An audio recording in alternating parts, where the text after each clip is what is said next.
স্কুলের ক্লাসরুমে তৃণমূল নেতার ডেকোরেটরের ব্যবসার সামগ্রী পালাবদল হতেই স্কুলকে দখলমুক্ত করলেন গ্রামবাসীরা। পশ্চিম মেদিনীপুরের দাসপুরের মকরামপুরে নিম্ন বুনিয়াদী বিদ্যালয়ের ঘটনা এটা। সরকারি স্কুলকে নিজের ইচ্ছে মতো ব্যবহার করতেন তৃণমূল নেতা স্বদেশ দণ্ডপাঠ। জিনিসপত্র সরানোর কথা বললে হুমকি দিতেন ওই নেতা, অভিযোগ স্কুলে।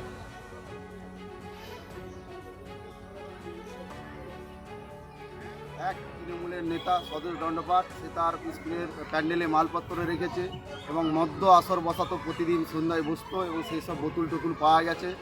এবং যে স্কুলের মাঠ, বাচ্চাদের খেলার মাঠ, সেইটাকে ভাড়া দিয়ে দিয়েছে কন্ট্রাক্টরকে, খেলতে পারছে না। তখন হেডমাস্টার তাকে ফোন করে জানাতে যায়, উল্টে হেডমাস্টারকে তিনি হুমকি দেয় যে আমি স্কুলে মাল বার করবো না, আপনার যদি ক্ষমতা থাকে টেনে বার করে পুড়িয়ে দেন। এবং বারবার হেডমাস্টারকে যে হুমকি দেয়, আপনি কী করে স্কুল চালান দেখে নেবো আমাদের কথা না শুনে চললে। এই জন্যই আমরা আজকে গ্রামবাসীরা সব এক জায়গায় জুটে এই সব প্রতিবাদ জানাচ্ছি। এখানে পরিবেশটা, অর্থাৎ এই যে খেলাধুলোর পরিবেশ, পারিপার্শ্বিক পরিবেশ ঠিক পড়াশুনোর উপযুক্ত নয়। এই কারণে নয় যে এখানে একজন ডেকোরেটার্সের মাল, প্যান্ডেলের অংশবিশেষ দীর্ঘদিন যাবৎ এখানে পড়ে আছে। তাকে বারংবার বলা সত্ত্বেও তিনি সরাননি। অনেক সময় দেখা যায় যে ছেলেরা খেলাধুলোর সময় তাদের পায়ে পেরেক ফুটছে, তাদেরকে আবার আমি টেলিফোন দেওয়ার ব্যবস্থা করেছি অনেক সময়।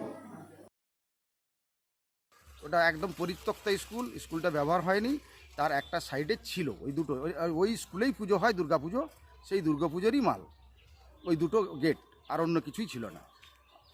এই হচ্ছে বিষয়টা যা এই মিডিয়ার সামনে বলেছে, এটা সর্বৈব মিথ্যা। এই বিষয়গুলো সম্পূর্ণ মিথ্যা, আপনারা স্কোয়ারি করতে পারেন।